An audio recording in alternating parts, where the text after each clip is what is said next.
Hello. Hi, Sam. Hi, How are you doing? I am good. How are you?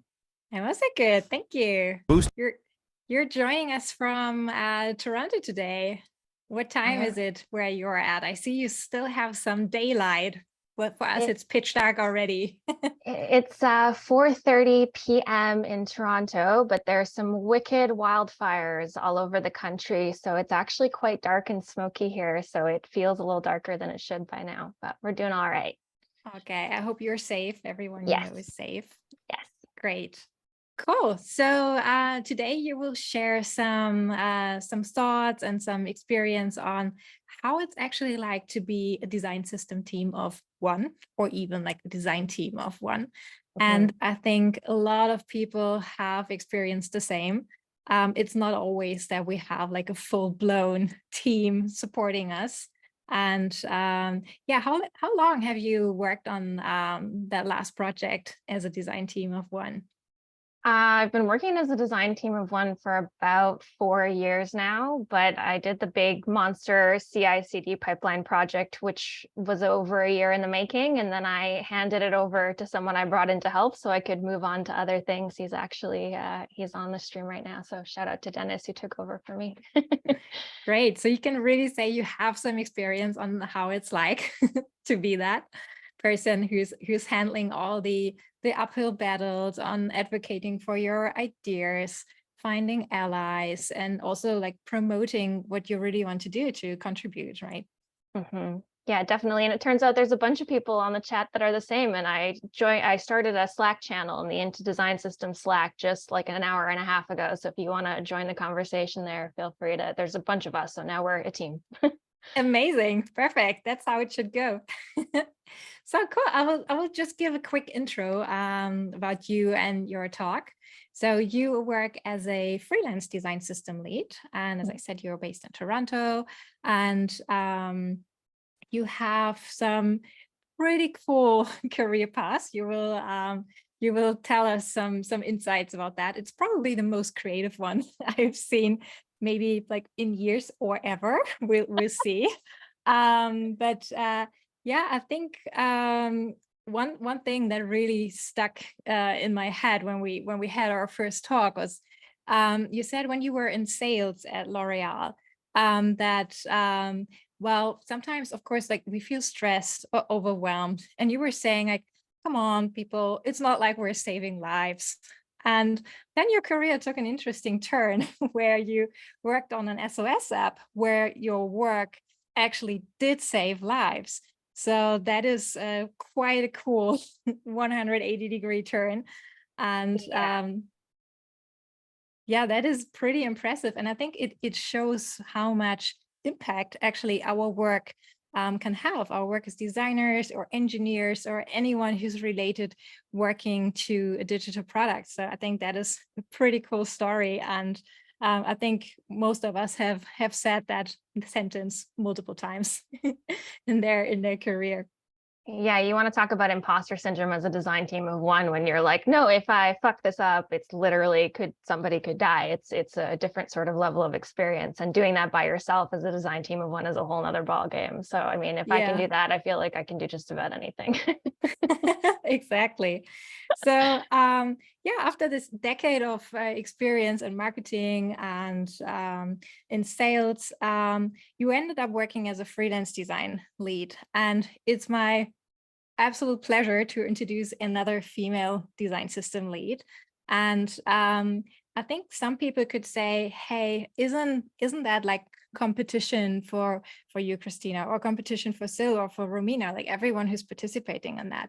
But I think we all don't see it like that. We we really don't want to see this world as a world of competition. We like to connect, share knowledge, we even hand over job requests or like connect to potential clients. And I think this is an amazing part of the Into Design Systems community. It brings people together and we really help each other. And it's not that we see this as, oh, that is competition. Like I won't give her anything. It's more like, hey, it's so cool to have another female DS lead on this. And I think a little bit of cheerleading and positive empowerment is so cool. And it's amazing that, yeah, I can introduce you today. I appreciate that. And I really believe if we operate from a place of abundance and help each other out, everything is going to get better. Like I wouldn't be here today if it wasn't for the generosity of everyone that shared their knowledge. Like Mike actually from Tokens got me on a call for half an hour when I was starting my project and showed me what he was working on so I could try to wrap my head around it, and it just feels really good to be able to give back what I've learned along the way. Yeah, I think that's a really amazing experience. If you give something, you always get so much more back. And yeah, in today's talk, you will share some insights on how to survive if you're just one, but also some hands-on tips on token hacks, workflows, some ideas on how to ensure quality if it's just you to check your work. I mean, and if you're more, then of course, like 4 eyes see more than 2, but you came up with some pretty cool ideas to make sure that you keep the quality level that you want to have. And also you uploaded a ton of resources. And I've seen that you already put something in the Miro board. And I think this is also part of that, like sharing is caring. Like you share so much valuable knowledge. And I think it's always positive to, yeah, to give something to the community. So thank you for that. And yeah, if you're ready, please feel free to take over. Let's everyone give Sam some love and have fun, enjoy the talk. Thank you. I actually already uploaded my presentation to the Figma community. I put in the chat. I'm going to put it there one more time. If you want to download my presentation because you prefer to follow along that way, feel free. And when we get to the interactive part where I'm playing with tokens, if you have the Token Studio plugin, you'll be able to play along with tokens as well, which I think is pretty cool. Awesome. Let me just get this going. Okay. Can you see? It looks like you can see the screen, which is great. So let me just get this going. All right. Who am I? My name is Sam. Like we mentioned, I live in Toronto, but I didn't always live here. I actually came from a very small town in northern Alberta.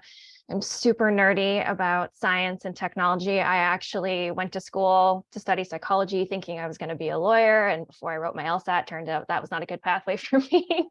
So I was late to discover how creative I really was, and also that I have this neurodivergent superpower of having ADHD, like in my 20s and 30s, and I didn't even become a designer till I was 30. So if you're just starting out, don't worry, you can get there too. And if anyone is feeling that imposter syndrome from watching all these amazing speakers, just know that I'm feeling it too. We all are, but at the end of the day, we all do everything for ourselves, and it helps to create, better spaces when you share that with everyone else. I already slipped up a little bit on this, but I do have a habit of using some colorful language. I always say that my redneck Alberta is showing. So if you have tiny humans in the room or you're sensitive to that, I apologize. It might be a good time to get some headphones. I mentioned that I was late to be a designer, and Christina also kind of referenced this idea that I've had a very interesting career path. So while I did that decade in sales and marketing, I moonlighted in a couple of creative careers that led me to this pathway of being a designer. And the first one was a DJ. I started DJing before it was affordable and cool when we were carrying around crates of records. And this is where I got started doing design because I had to make album artwork for the mixes and the CD covers that I was trying to hand out to try to get gigs. Like that was a real thing for me. And if you're into house music, go ahead and pop onto my SoundCloud if you're into that.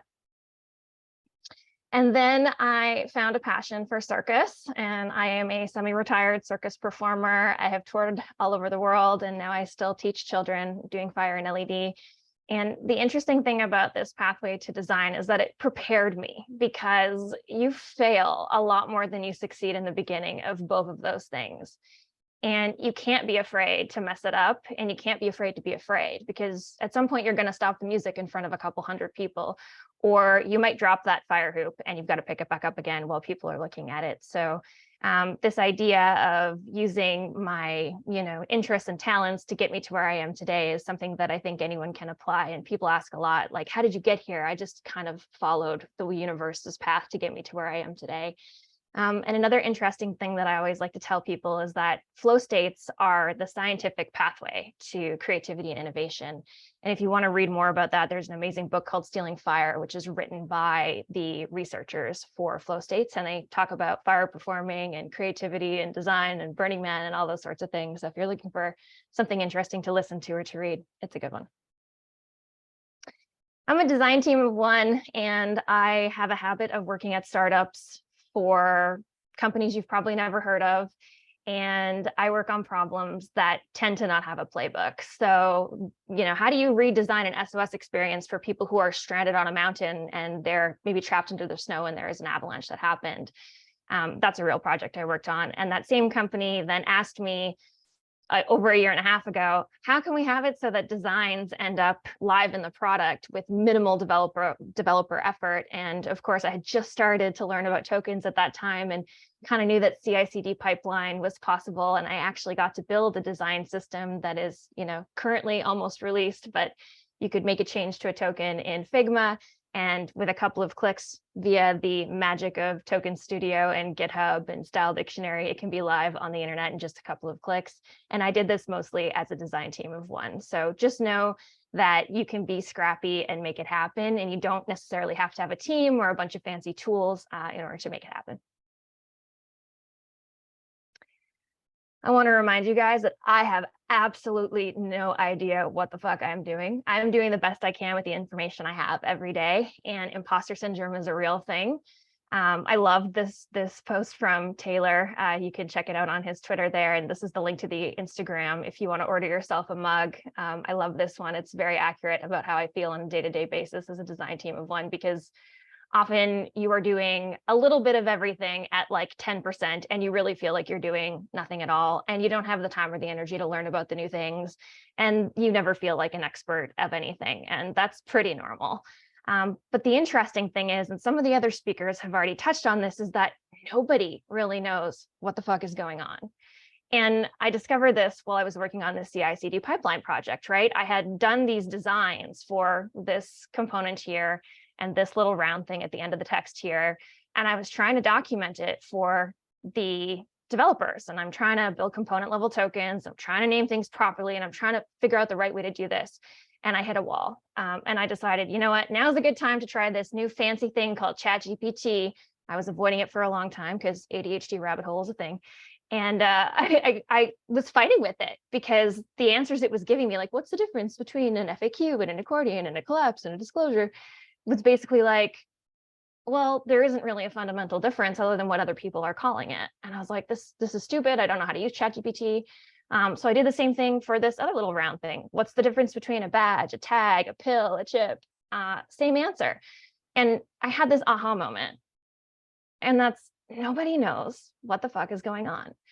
The people working on material design system call it one thing. The people working at Chakra design system call it another thing. The people working at whatever design system call it another thing. And everybody just figures out the way that works for them. So one of the key lessons, and this was so liberating, was do it your way, what works for you, and not the right way. And I actually call it like the right way bias or the right way plague. So what I ended up doing was just saying, hey, development team, what do you want me to call this, just so it's consistent? What notes do you need? And that was the end of it. So this is my reminder that you're going to hear people talk about a lot of things. And just like when I was learning to DJ, I would watch somebody do it and I would pick up a little trick here or there and put those all together to find the way that works for me. And really what I'm going to be sharing with you with some of these hands-on practical sort of tips and tricks are just what works for me. It's not necessarily the right way. It's not necessarily the way that even somebody else in this conference might do it, but it works for me and maybe it will work for you. My ideal workflow. I don't have time to go over every single piece of my workflow in depth, but if you ever want to have a conversation with me as a design team of one about how I boot through things, feel free. But if you've never read the book, Steal Like an Artist, go grab a copy. This is a literal photo from it about how we feel as creatives working on a project. This is amazing. And then, oh my God, this is way more than I thought it was going to be. I didn't budget enough time. And then, okay, I hate everything about it, the dark night of the soul. And then, well, I'm just going to finish it because I need to move on to something else. And you know what? It sucks, but at least I'm finished and I'm going to do better next time. So I am going to touch in detail on a few parts of my workflow here, but I'm going to glaze past the rest of them. But this is a thing that comes up a lot. It's like, where does tokens fit in your workflow and where do you start and all that sort of stuff. Being a design team of one is actually pretty lonely. And that's why when I was seeing people earlier in the chat today talk about like, hey, I'm a design team of one, what do you do? What do you do? I immediately jumped on and just like started a Slack channel in the Into Design Systems community, because you got to find your tribe. You've got to find people that you can be like, I am hitting a wall here. What do I do? And if you haven't found that person yet, feel free to DM me. If I have a moment, I will try to get back to you or point you in the right direction. And I also share a ton of resources, and we'll go through that a little later. But there are also some things you can do when you're inside a team or you're inside a project to try to figure out like, who are the weirdos out there? Who can I connect with and have like a decent conversation with? And one of the things that I like to do when I'm first getting started with a new project or a new team or a new job is go on a listening tour, is what I call it. I probably read it in a blog somewhere and it stuck with me, so I'm not going to take credit for that. But I'll book like a 15 or 20-minute coffee chat with anyone who's kind of around the team. So it could be a developer. They're not that scary. They're actually usually pretty lonely too. It might be a support person because they're the ones talking to the customers and they're the ones that I can lean on for some expertise if they're not going to give me budget to actually talk to real customers. And yes, that happens.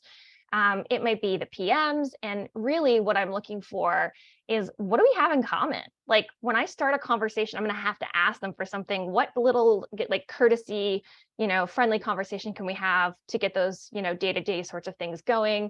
Who are the experts that I can lean on when I need a decision, so who in support is the expert on this particular part of the feature? So if I have a question about that I'm working on, I can chat with them.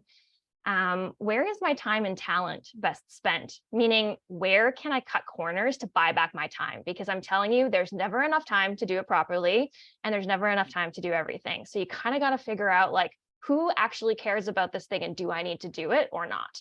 And I can tell you on several projects where there's a monster component, like a table, for example, I straight up will ask the developer, do you have a code base that you like to use? Can I just tell you what the values are via tokens for things like colors and whatever? And they're like, yeah, cool. And then I don't have to worry budgeting out time for monster components. So this is important. And who can I lean on when I fuck it up? Because I'm going to. I'm a team of one and I make mistakes and sometimes they're critical. I'll tell you a couple fail stories in a minute. And like the last speaker was saying, what analogies can you use to describe your work and your process? So I'm going to share a couple of my favorite analogies that work for me. I don't have time today to share with you the interview scripts or anything like that I use to conduct these coffee chats, but I've got two community resources that I've published. One is a Figma community file, which is a design ops kind of workbook in a FigJam file where you can put the results of your coffee chats and stickies and organize them to figure out where should you prioritize your time if you like that sort of workflow. And every time I am finished with a project and I realize that there are things I should have learned much earlier in the project, I dump them into this Airtable. And I have published that as a free resource for anyone who uses Airtable. So you can go ahead and grab those as well.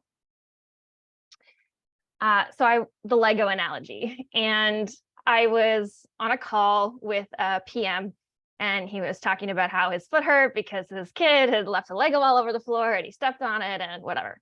And then 5 minutes later, he goes, why is this taking so long? When am I going to see a visual design, Sam? And I thought to myself, okay, you just stepped on a piece of Lego. Let me try this.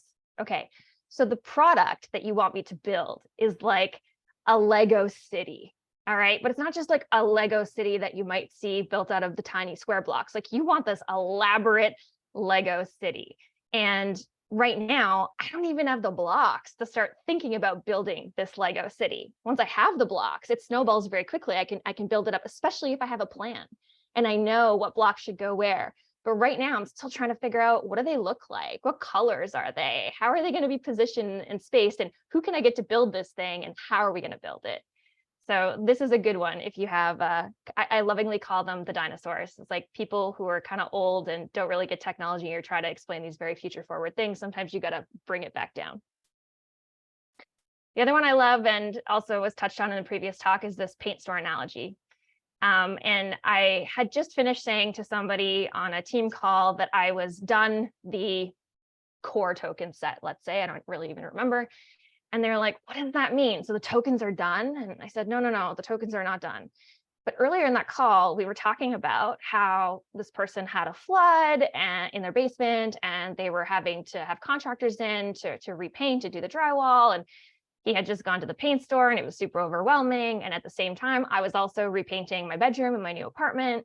So when he said to me like, hey, oh, your tokens are done, I said, no, no, no, you can think about token structure kind of like going to the paint store. All right, you show up at the paint store and there's like a wall of palettes and you're super overwhelmed. That is the global top parent of the token structure. It's really for just the design systems people. This is where I'm hoarding all of the palettes that I've used that I like. I'm just keeping them there. So, don't worry about that. What's more important is that we figured out for this product that we're going to go with this theme. So for my bedroom, for example, I wanted to go with this kind of like purple blue sort of palette for it, and that's my product token. And if you are working on, for example, Android versus iOS, they have different palettes for green or blue or whatever. So in your global token set, you'll have all those palettes there, but then you might say your core tokens for Android have this palette and your core tokens for iOS have this palette, or web might be different than whatever. Or if you happen to work on multiple products as a freelancer, you know how important this is. But you can think of the core as just like a ripoff of the global, right? I've just taken a mountain of palettes and brought a few home. And in reality, I had like 6 of these purple palettes taped to my wall to figure out which one I liked. And that was much harder than dealing with actual design tokens. But then you have to go into your theme tokens, right? And this is where I'm like, okay, I love this dark purple, but my walls are white in texture, so it's going to be a nightmare. So I'm only really going to tackle this for one wall. And the rest of it I can kind of use wherever, and I don't really know. So those are the 2 that I got. And these are the theme tokens. And this is what product designers care about. And I think Mike, it was earlier, said it best, like component level tokens are for machines, but they're a necessary evil. Because think about it, okay? I got this palette with this heart and this star on it, but now we actually have to go and buy the paint, bring it home, and I've got to paint the room, or have to have other people paint the room. And eventually we have to store these paint cans because I might need to go back and do a touch up. So they need to be labeled. Like this is the heart can and this is the star can. So when we're designing as product designers, you just need your theme tokens. That's probably all a product designer needs. They might get confused by the component tokens, but the component tokens are a necessary evil. One thing, and I'm not going to go into my strategy too much, but I always start with paper. There's some interesting science between using your hands and going analog and doing things tactile. For me, it's a way to sort out my ideas. You might have seen a Twitter post that I had with this blue and purple thing over here, where this was my talk outline. I had a year's worth of ideas and way too many things to think about, and I had to basically put it on one piece of paper so I knew what to focus on. And the benefit of this is it reduces the right way bias. If I would have had a list of 100 things I want to talk about, and then I would have just watched all of the best talks that have ever been given, I would have immediately felt like mine was never going to be good enough and I wouldn't even want to start. But because I had it on paper, I'd already decided where I wanted to start, and then I could go through and find some references. And this is a UI example here of, I'm a terrible drawer, by the way. You don't have to be a good drawer to do tactile, but for me, it's a really important part of my process before I go digital. And then you go digital and you might realize that this thing that you're working on is sucking all of the energy out of you. I don't love working on slides. I actually haven't worked on them since I was in sales and marketing. I had like slide PTSD. So when I decided to do this conference, I was like, oh, I'm going to design my own slides. It's going to be great. And so this is what I was working on up at the top, was trying that like leaky faucet, just get all the bad ideas out. But then I realized that I was actually hating doing it. So instead, I went to the Figma community and I found a template that I liked. And then I stole like an artist. I hacked the shit out of this template, changed a bunch of stuff, realized that I didn't like the way some things were done, but it was the basis of it, added tokens to it and all that sort of stuff. So sometimes you can save yourself time and also energy, because that's limited and finite, by borrowing or stealing like an artist. Another thing you can do to connect with people, but also make the work feel a lot less like work, is to use placeholder content that you enjoy personally. So, I had grabbed the Cabana design system to take a look at how the tokens were structured and really look into that. And Yansix was a part of that project. And when I saw this placeholder here, I'm not a Star Wars fan, but my boyfriend's daughter is, and I immediately understood what was there, and it made me smile. When I was working on the SOS project, I posted this in the company's, general chat being like, hey, what do you guys think of this concept? And somebody replied back and said, is there a house emergency? Why do you have John Digweed and Carrie Chandler as your SOS contacts? Which, if you're not familiar with old school house heads, like these are the OG godfathers of house music. So I found somebody that was not connected to my team at all. And I was able to DM them and be like, yo, you like house music? Let's chat. Who are you? What do you do? And we, every Monday we'd have a new music Monday and we would send stuff back and forth. So it's a way to kind of find the weirdos that are around you. And then when I was working on these slides, I put a bunch of house music lyrics in there because as I was looking at them, it was making me smile and feel less intimidated about the content that I had to put in there. So it's a good workflow hack. I also work in a designer staging environment. And this is a result of a couple of pretty epic fails. So, having your stuff somewhere that is for you, like in this image, you can see I have flows in progress. And then when I'm ready, I would move it to flows ready for development, for example, so that nobody gets confused. But you also, if you're working on sensitive stuff, might want to even have it in a separate Figma account. So one of the fails was I did one of those listening tours for a new company I was working with. And people were saying a lot of very sensitive things. And I thought I had a private space in Figma to put that into a FigJam file for my visual representation of that file I shared. And yeah, it turns out that that was public and everybody could read what everyone else wrote. And a lot of people were really upset, said they didn't trust me, they didn't like me, and it didn't go very well. I didn't last very long there. So learn from me, put it in a safe space, and then move it over, especially if it's super sensitive information that people are trusting you with when you're doing this listening tour, because a lot of the times you're figuring out internal problems that you have to solve through design and DevOps that you have to lead the initiative of because the company doesn't know how to do what they're doing. And those slide previews there are the thumbnails. That's what they're called, thumbnails. I got that from a Figma community file too that Joey Banks had. So that's what's linked there if you want to go grab some of those examples. And this is my very friendly reminder that, especially when you're working with tokens that are in development, you are going to fuck it up. So what happened here was I didn't understand the importance of component level tokens for stuff that was already living in a development environment. So it wasn't live in production, but they had it in staging.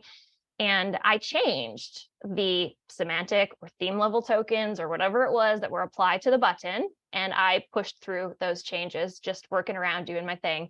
And I got this photo from the developer being like, what did you do and why did you do it? Because you can see here, this button is empty. So I had changed which of my, primary emphasis, whatever color token I had assigned to it. And then I was like, okay, first of all, this should not happen because I should not be changing what is applied, especially if it's already handed over to you. Insert component level token fangirl here. And B, I need my own space to work in. So now what I do is I have multiple GitHub repos. Designers, don't be afraid of getting on GitHub. It's not that scary.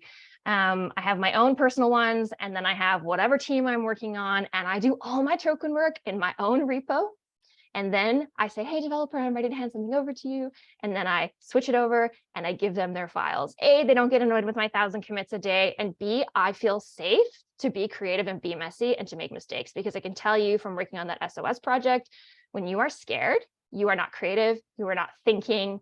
And in some pretty severe cases, parts of your brain just like completely stop working. And I can tell you that thinking you're going to mess up a developer's code or that it's going to impact a product negatively is kind of a scary thing. And as a design team of one, you might not have access to branching. You might not have access to these fancy things that bigger teams have to ensure that that doesn't happen. So for me, my checks and balances was just work in my own safe space first and then move it over. I just noted here that I use the notes pad on my machine to take a screenshot of my repo settings and the personal access token that I'm using at the moment, so that if I have to set something up quickly, I have it available to me. So that's like another cool hack. Now we're going to add some tokens because I want to show you guys how I set up my tokens, how I name them, and how I might apply them to something that's already built. If you downloaded the file and you've got access to Token Studio, I had a designer team of one friend, Katie, check it out for me just before my talk. She says the tokens are there. So shout out to Katie for doing my check, because as a design team of one, I can't just ask someone I work with to check my work. I've got to bug somebody in the social community. And let's take a look at how this is set up here. And let me just grab my bar. And I'm going to open up my tokens plugin.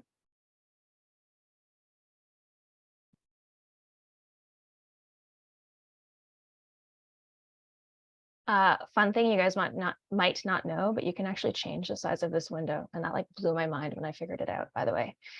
Okay, so remember before when we talked about the paint store, I talked about the global token. So I'll just show you color because it's an easy representation. What I've been doing is I have been grabbing the Tailwind and CSS, and I've been trying to tokenize it. And I also wanted to mention, and you'll see it in the Miro board, I've set up a public repo for the InDesign Systems friends. So if you want to go there and copy my repo, it's public, go for it. I will continue to add Tailwind tokens as I get them done. These are the global ones here. And then I've created a core InDesign Systems sort of subset. So instead of looking at all the stuff that's there, I just made a smaller, subsection of things to think about, right? And then I'm using this light gray theme, and I've created these tokens. I'm not going to go into naming because that's a whole nother topic of conversation, but you can see that I have a very different way of naming tokens than everybody else does. I don't follow these very system-specific naming pathways. My developers really didn't care. As long as it wasn't a breaking change, it was go for it. So whatever worked for me is what worked for them, which was very liberating. So for me, all my theme tokens say theme at the beginning of them, because when I'm going to reference them, I can find them, and I'm not dealing with that truncation issue. And then on my component level tokens, I've got a slide component set here. And now I want to add these to the slide here. So I can see that the background one is already applied because it's blue, right? Or I could go into inspect and I could see that there is a token applied here, which is pretty cool. But maybe I want to make sure that this has a color attached to it. And so if you look here, I've got text and subtext and title. So this to me looks like the title. So I'm going to go ahead and put that as the title. It moved. It does this, guys. I'm a little bit messy with my tokens. It happens. Don't worry about it. I'm also nervous. So that's another thing. I'm going to add some tokens here. This is black. Subtext and foreground. This is for the accents. So I imagine that that's probably looking at these dividers here. Yeah. Oh, looks like I already did one, but did I apply it on the border? Because I did them as line. Well, the kit did them as borders on frame. So those are good there. And now I've got this header, and this was kind of a cool little workflow hack that I wanted to show you guys. So I love to use the other tokens for content. So let's call this talk name. And now you can use emojis in here, guys. I know everyone hates this idea of emojis, but I love it because it helps me find things. Pro tips from a design team of one. Done. Create. Okay, I've made my new token and now I want to add it, but this is actually a a variant or whatever of this component here. So I'm using the second one here. And what I want to do is I just want to apply, this is a documentation token. So I'm going to apply it as the raw value, what I entered here. And now you can see it's changed up top, which is amazing. And now I've got this blue dot here telling me that I've made some changes. So I'm going to go ahead and I'm going to push this to you guys. Take talk name token added, push changes. You can also use the other token for things like what the set name is, or what the design system is, or what the theme name is. You can use them for whatever you want, right? All right, so this is done. I've pushed it to my GitHub. Everything is great. Now I'm going to close it. And what I want to do now is I want to do a self-design QA. I want to see what else on this thing that I was working on should be tokenized that maybe was not. So let me show you a cool new thing. Nathan Curtis, his name has been said a bunch of times already. I think he was sick of hearing me tweet at him about how this 8Shapes plugin needed to show us tokens. And so he started working on it. I said, take my money, I'll pay you whatever. So he messaged me and said, hey, I'm working on it. Can you give it a quick look? So I collaborated with him and he double checked a few other people on the Token Studio teams that it's working well. So it's exciting to demo this to you. But all I'm going to do is click this. I'm going to open 8Shapes and I'm going to create the specs. You have to pay for 8Shapes in order to see your tokens. It's $8 a month. And when we talk about buying back your time, trust me, this is worth it. This is worth every penny. And now I can see it's given me the anatomy, and wherever there are tokens, it's showing me the tokens and the resolved final value of what it equals out to. So everything is here. And if you're new to this space and you've never seen what it looks like for a design team of one to try to document something, I got you covered in this file, in this other page, documents before and after. I've given you some fully component, I don't even know what the word is, components with full tokens on them. And this is what the documentation looked like from that design system. And I had to do all of this by hand. It used to take me 3x whatever it took to build and test the component to get it documented. And now you just click one button and it's done. So for me, this is an incredible time saver. And if we want to go one step further, because this is a snapshot in time, and sometimes it's good for version control to be like, okay, this is what I'm doing, and I can go back to it and I can change it, because with one click, it's really easy.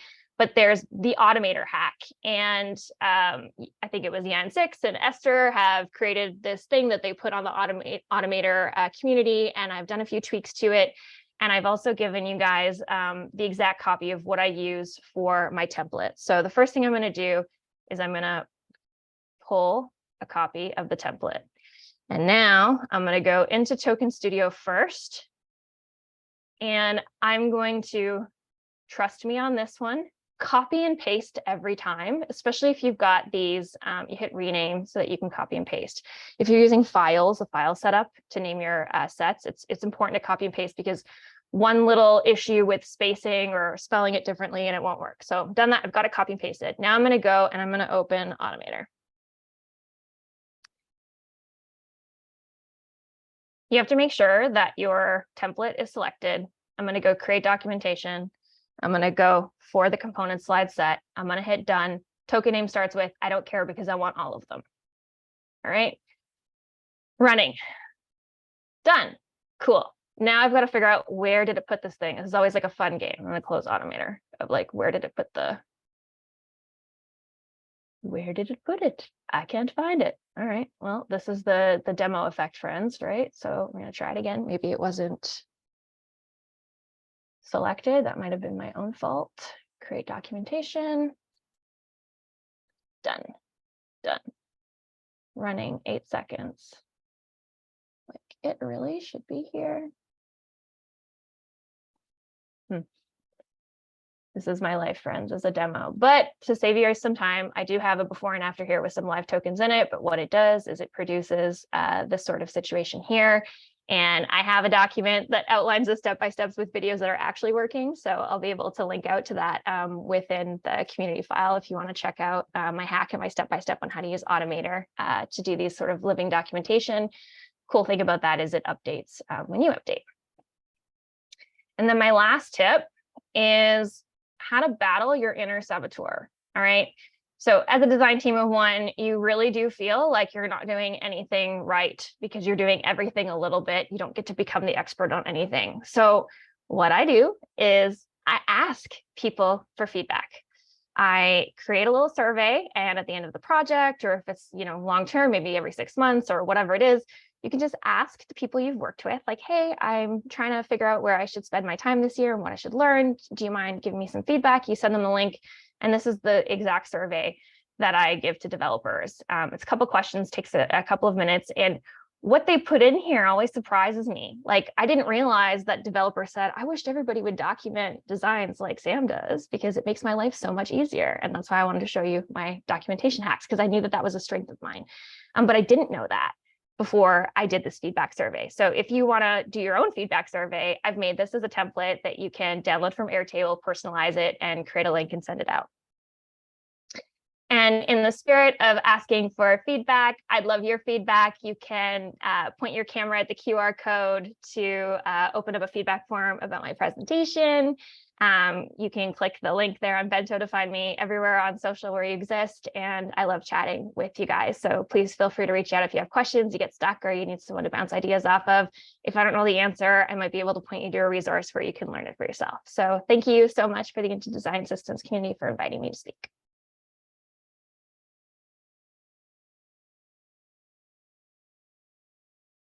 Amazing, Sam. Thank you so much. I don't know if you have had an eye on the chat or did see the all the emotions.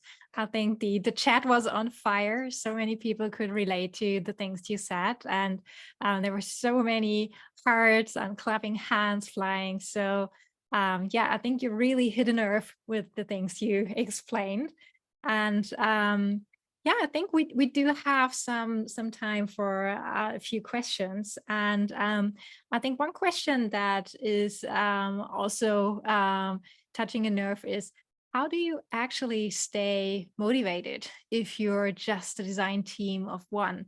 And I mean, you've been doing that for a very long time. Do you have some tricks on like how do you motivate yourself on a normal Monday?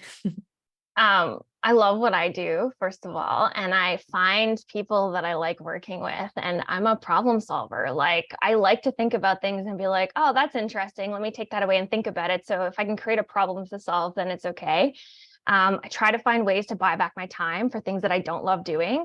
And honestly, if you are a freelancer and you're working by yourself and there's something you don't like doing, go find someone else who wants to do that for you and get them on board to help you out so that you have more time to spend doing the things that help you get up and, light your fire. And don't be afraid to chat with people online, or, it's good to have event sesh every now and again. But I think if you work with people you like on things you like doing, then it's pretty easy. Great. Cool. Thank you. And maybe another one.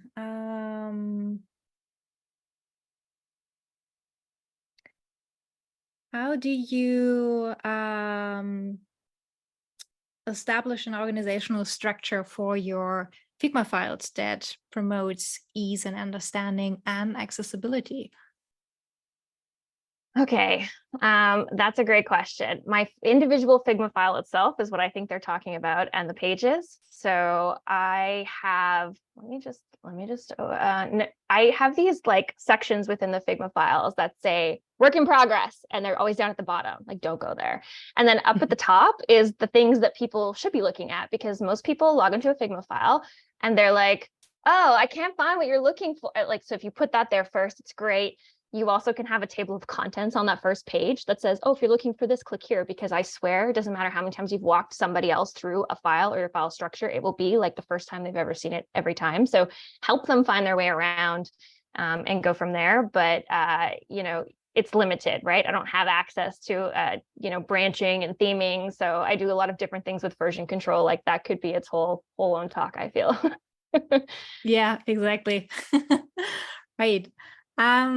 How do you ensure a balance between creativity and practicality when making design decisions as a design team of one?